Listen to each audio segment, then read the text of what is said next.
Hello everyone, welcome to Urbanscape Bangalore, and in today's episode we will be looking at a step-by-step approach on how to rebloom an orchid plant as well as on how to increase the blooms of the orchid plant.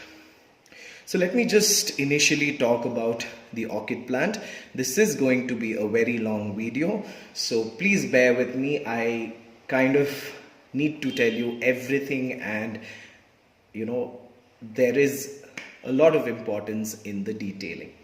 So the first thing that I have to talk to you about is what is an orchid, right? So an orchid is an epiphytic plant. So epiphytes are plants that are found on the barks of trees or on the stem of huge trees in tropical forests, etc. So in India, you can find a lot of orchids in the Western Ghats region of Kerala, Maharashtra, Karnataka, etc. So how does this kind of cling on to the barks of trees is with the help of these aerial roots. So these aerial roots have a tendency of attaching itself to the barks of the tree. As you can see, this is a coconut husk and it is kind of clinging onto it. So what this aerial root does is it absorbs water. So whenever it rains, all those tiny droplets that form is absorbed by these roots.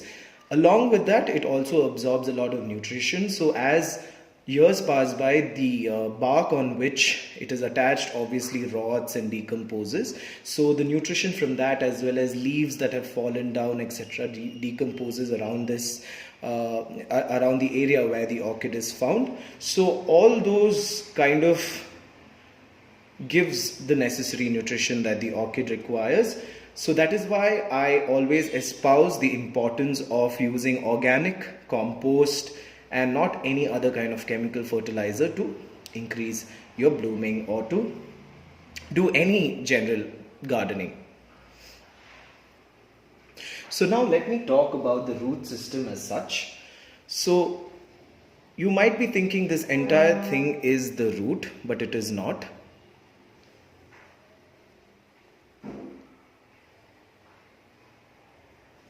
The root is actually this. The strand that you see here is actually the root. This is actually the velamen, the sheath that you find here, a little thick structure. So this is the velamen.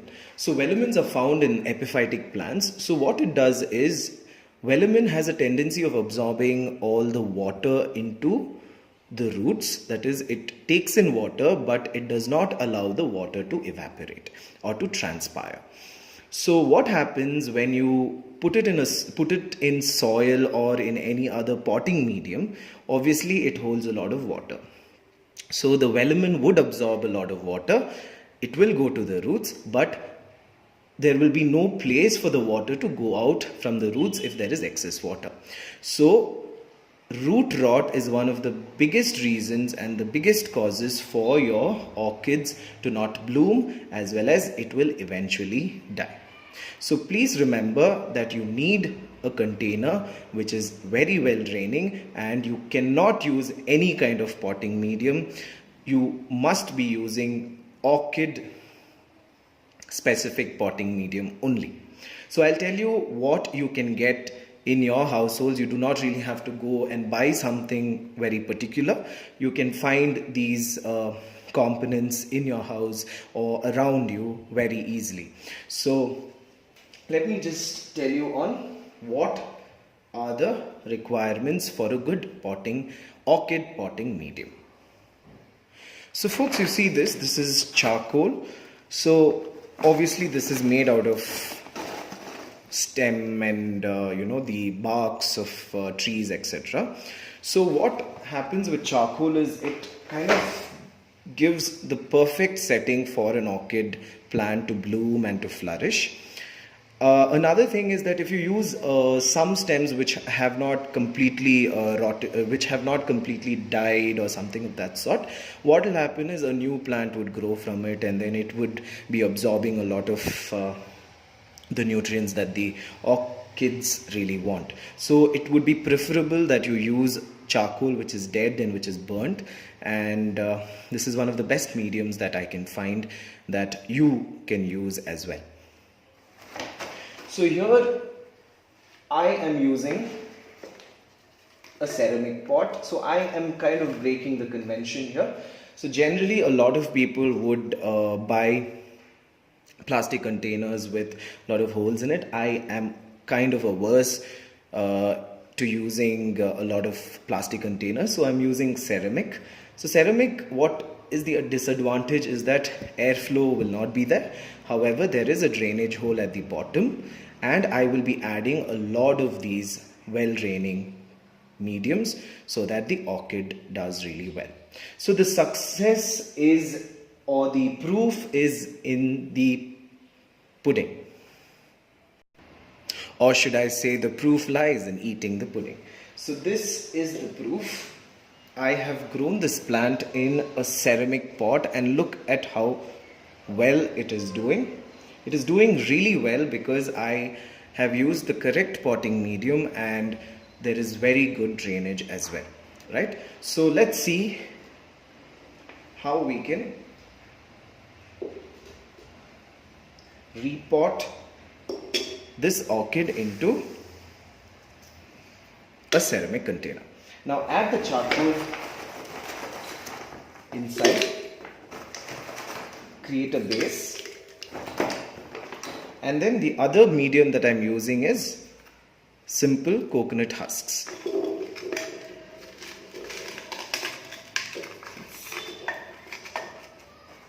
So if it's just coming out and protruding outside, it's perfectly fine. Don't really have to worry about it. So while repotting, one thing you need to take care of is if you see any mushroom growth or any fungal growth like that, what you need to do is you need to take it out and throw it away, because that's definitely not a good sign and it is detrimental to the growth of the orchid. And as you can see that these are really good roots. The one that you see is a little white and then it has green color as well. It's a very good root. It is new, it has a lot of vitality and it is really good. But the ones that you see are a little old and it does not have any life. You can actually cut it off, trim it off if you want, or you can just leave it as is. But cutting off these old and dead roots will kind of bring in or invigorate the plant at the same time. So I am just adding this into the container.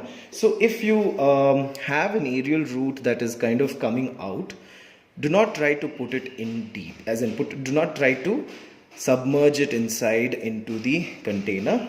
Just let it be. Just keep the level, keep that root outside. It is for a purpose that it is kind of coming out. So do not upset that level or don't do anything of that sort. So I am just adding these coconut husks, and then I'll be adding some more charcoal around it.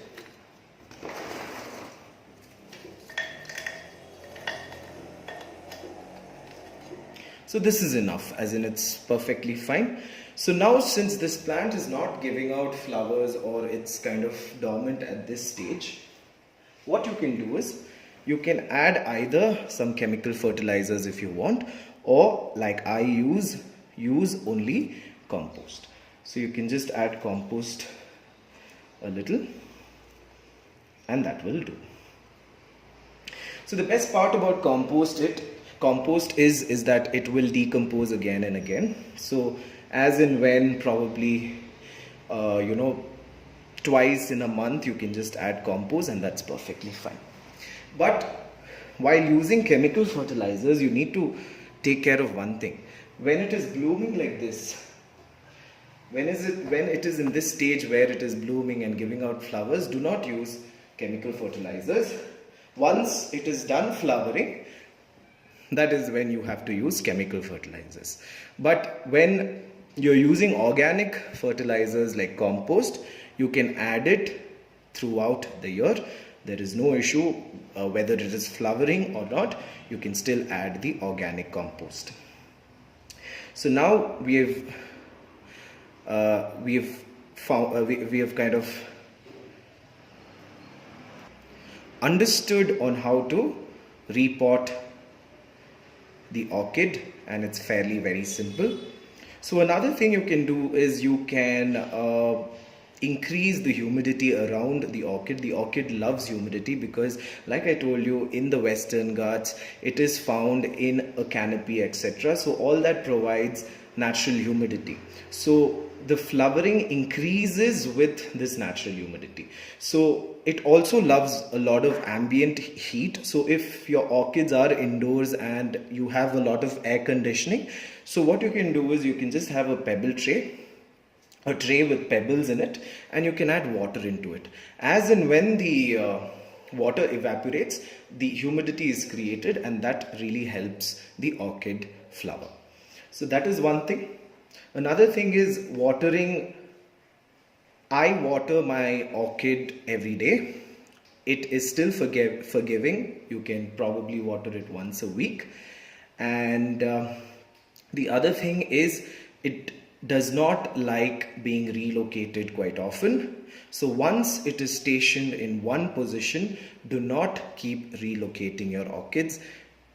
It will kind of, so now what is happening with this plant is it is in this position, that is, it is facing the west. So if I turn it to the north position, then it will put all of its energy in turning the flowers or the plant into that direction where the sun is available, etc. So it would not concentrate on the flowering. So it is very important for you to not impact the positioning of the plant. So we've spoken about the potting medium, which is very important. We have spoken about how to increase the flowering using organic compost. We have spoken about watering. We've spoken about direction as well. I will elaborate on it. I have kept it on a ledge that receives the southwest sun, so it's perfect there for it, and it is covered with a shade. It is not exposed to full sunlight. Do not expose the orchid to full sunlight. It will burn, it will die. So potting medium, you can use even tile pieces, but avoid using jelly stones and pebbles, etc., because tile pieces still breathe, but these jelly materials and all will probably, if there is if the heat is really high, then that kind of creates a lot of heat, and the roots will kind of be affected by that. So do not use all those materials. Just use the charcoal and the coconut husks. That's perfectly fine. Do not use peat moss and all these sphagnum moss, etc., because they have a tendency of absorbing a lot of water. So do not use that as well. Now let us see on how to trim a spent bloom. So trimming a spent bloom actually helps the orchid plant in concentrating its energy in producing a lot of flowers. So as you can see, I had one here, this one, a flower stalk here, and I cut it till the end, till the base, and I had 3 more flowers coming up. So it's very easy to trim your orchids. You do not have to worry about it. One thing you can do is you can either cut it after 4 nodes from the bottom, that is 1, 2, 3, 4, right? So after the 4th node you can cut it, or the best method that I follow is cut it at the base. Cut it at an angle. So that is it. So this would actually encourage the plant to give out more stalks, to give out more of these stems, etc. So another thing about the orchid is you have to kind of take out these dead leaves. So this is the maintenance bit of it. So how do you take off the dead leaves? Is by actually splitting it and then removing it like this. So this is how you need to remove dead leaves from orchids. Do not directly go and take it off. It's going to impact the plant. So the propagation I had explained to you in an earlier episode. So this is just to this is a video on how to increase the blooming of the plant, and on how to make the survive for more than 50 years. So it's very easy. Orchids are very expensive as well. In India, it starts from 400 rupees, which is a little too extravagant for a plant. But it's a very easy plant to take care of if you have and if you give the right conditions. However, if you live in a frost affected area, you cannot grow this outdoors because it loves the heat. Another important concept that I have to tell you about the orchid is that as much as it likes the heat during the day, it also likes the temperature to go down during the nights. So if you have very consistent temperature even in the day and in the night, then your orchids would not bloom that much. However, if there is a transition between really hot, not really hot weather, but really, you could say just an increase in the heat, and then during the morning times, and a decrease in the heat during the night times, then that would definitely encourage these plants to bloom, because that is the natural environment for these plants in these Western Ghats, etc. So I think I'm talking a little too much. However, I hope that you have understood on how to take care of this plant naturally using organic compost. I have not used chemical fertilizers at all for this plant, and like I said, in its natural environment, the orchids do not get chemical fertilizers at all. It gets organic matter, and when it does really well in its natural environment, why wouldn't it do really well in your house, right? So do not use chemical fertilizers. Another thing that you would do wrong is you would actually water the leaves. Do not do that. It would kind of cause a lot of fungal infection, especially if it is indoors. If it is outdoors, it can tolerate a little bit of rain, etc. But too much of exposure to rain is also not very good. And another thing is that when you're watering, water the roots and not the leaves. Okay, but to create humidity, if you think that you want to spray the plant with water, then make sure that you take off the water after some time. The pebble tray is a much better alternative. So I hope I have covered almost everything about the orchid. It's a beautiful plant. Get an orchid home really soon. It's very easy to take care of. If I can do it, everyone can do it. Another thing is, when you're getting it home, please do not get an orchid that is in full bloom, as in the orchid has a tendency of blooming at the bottom first and then going to the top.